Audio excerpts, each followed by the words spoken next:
quickly sum up the problem of advertising in traditional media, and what can traditional media do, such as print, do to increase its advertising?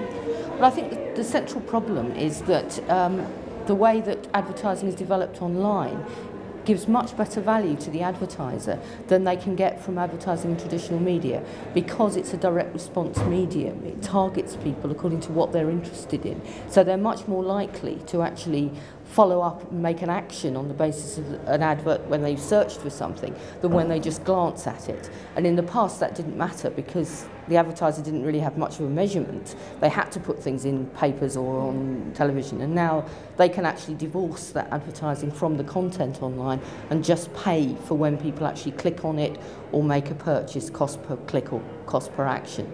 Now, what can newspapers do about it? What can media do about it?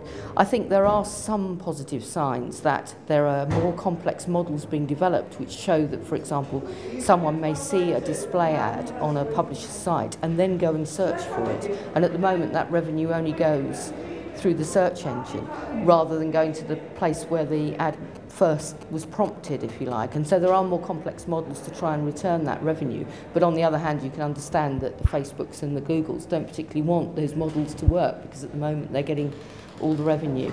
And the other thing they can do is try and develop more rich ads in things like the app environments on the iPad, where it'll reproduce the print experience more directly and integrate the advertisement with the content. Right. But that's not proven yet. Okay. And you've also mentioned about in your presentation demand media. Yeah. Can you elaborate on that very quickly?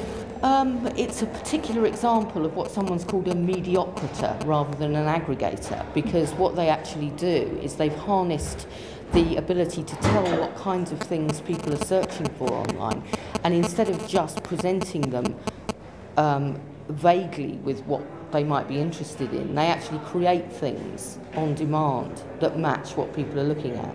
Like the examples I used were how to make a paper Thanksgiving decoration, or how to kayak, or whether if you have a migraine you should stop eating chocolate, that sort of thing. And those are the sorts of things people search for. It might be regrettable, but it's the fact.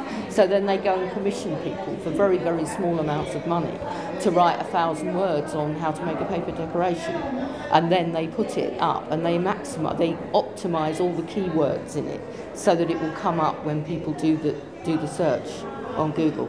And that's a dangerous model it's not a news model, but because lots of journalists are being made redundant and having to scratch around for a living, they're willing to pay, they're willing to actually do this kind of work for very little money, which undermines the whole market for serious journalism.